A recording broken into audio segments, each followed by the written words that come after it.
If you look at what happened with the referendum, one of the hashtags for the people who were campaigning to leave, and of course in the Green Party we were campaigning to remain, but one of the hashtags was take back control.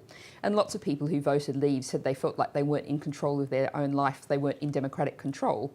And they had a very fair point, but of course they were directing their ire at Brussels when they should have been directing it at Westminster. If you look at the fact we have a government now that has the support of 24% of eligible voters, that can hardly be described as a democracy. And I haven't even started on the House of Lords, where of course we've got an 18th century patronage system decides who ends up in there. But of course it's always the same argument, isn't it, with trades unions who say we have a mandate to go for a strike, and you find out that 30% voted and 55% of 30% voted.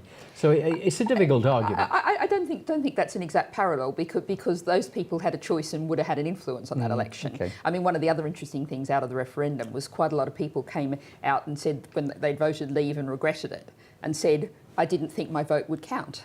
And that's actually not a silly thing to think, because many people have been voting for decades in safe seats where their vote never actually has counted. Maybe they've dutifully been doing their good thing as a citizen and going along and voting and never elected someone who represents their views. So that's what the system has produced, and we really desperately need to see a change now. And I think there's a big push on now, that's what people are seeing. We really need to bring our electoral system into the 21st century. Do you think some people thought, I would have voted Green, but there's no point?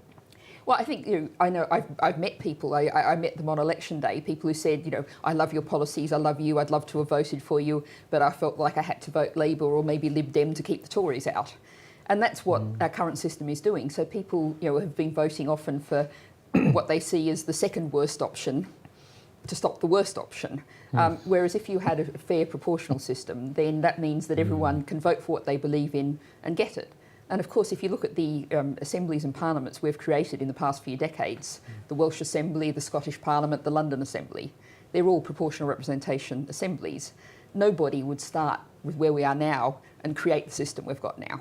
It's really, a 19th century hangover. The last significant change in Westminster was women getting the vote.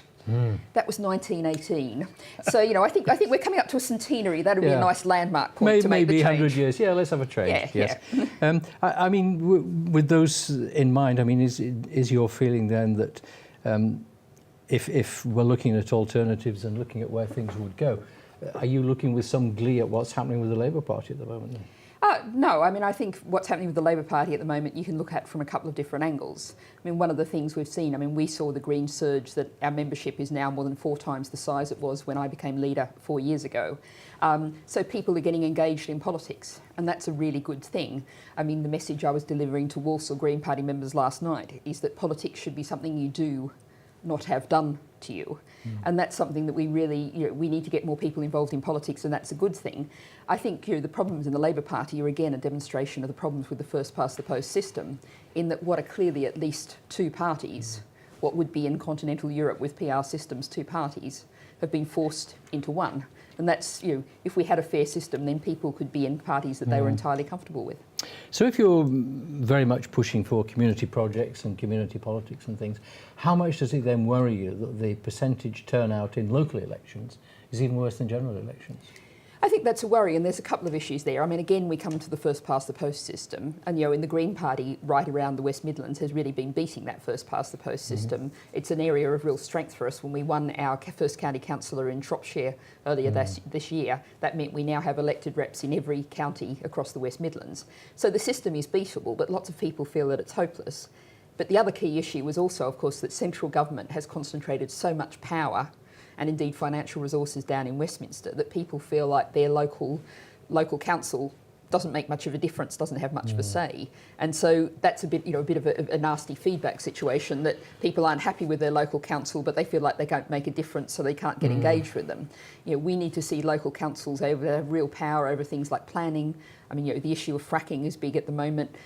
Local councils risk being overruled by Westminster, even though they're clearly representing the will of the people, all those sorts of issues. We need to see a genuine devolution of power, which is not the kind of devolution that George Osborne is offering, but a real devolution of power and resources back into local communities.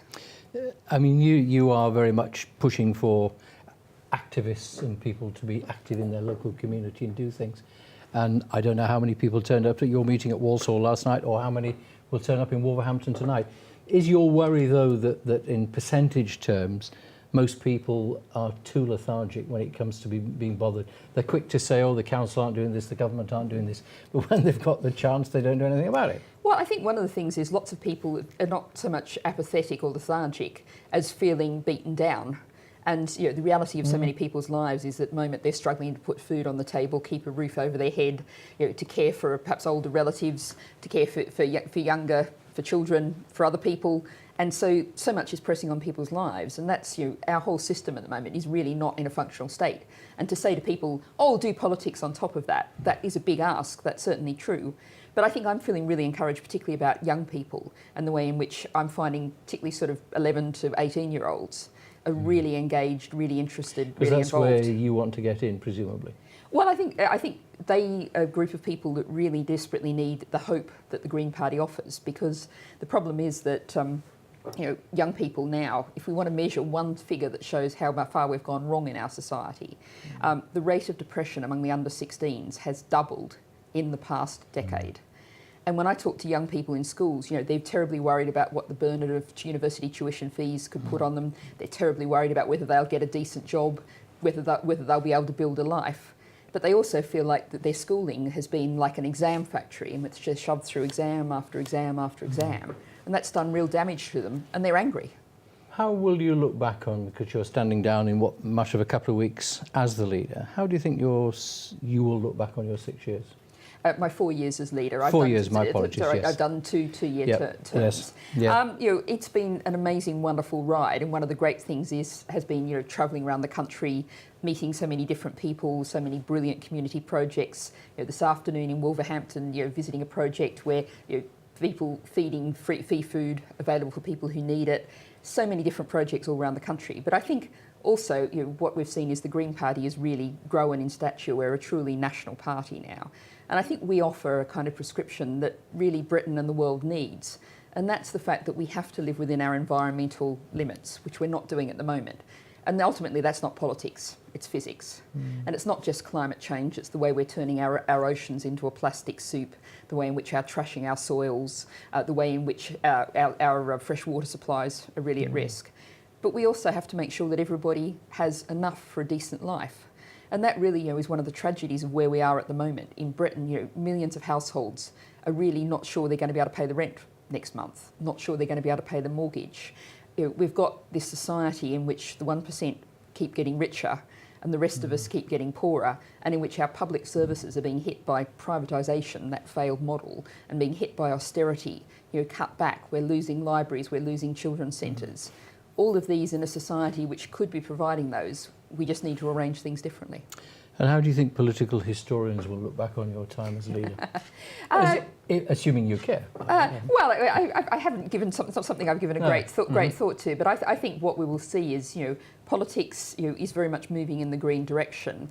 So I think I will be seen as, a foundation to build on something much larger in future. Just because Labour and Tory have been the two largest parties for the past century doesn't mean that's a situation that's going to continue. Because 100 years ago, there wasn't a Labour Party, was there? And exactly. Some think that there might not even be one in a matter of months' time, but that's a whole different story. Because you've had, I think the thing is with the Green Party, rather like when the Social Democrats started, the Liberal Democrats, there's always a surge, isn't there? When they first come, everybody notices them, talks about them, and then it dips off. It's getting that surge going again, isn't it? Well, I think the Green Party has actually been around for about 41 years. So what's happened is it's a question of when your time comes along. And I think now is very much the time for the Green Party, for our policies, for our ideas. You look at the pressing reality of climate change. We've just seen July, another month in a row. We've seen 14 months in a row break global temperature records. Climate change is a here and present reality we've all got to live with.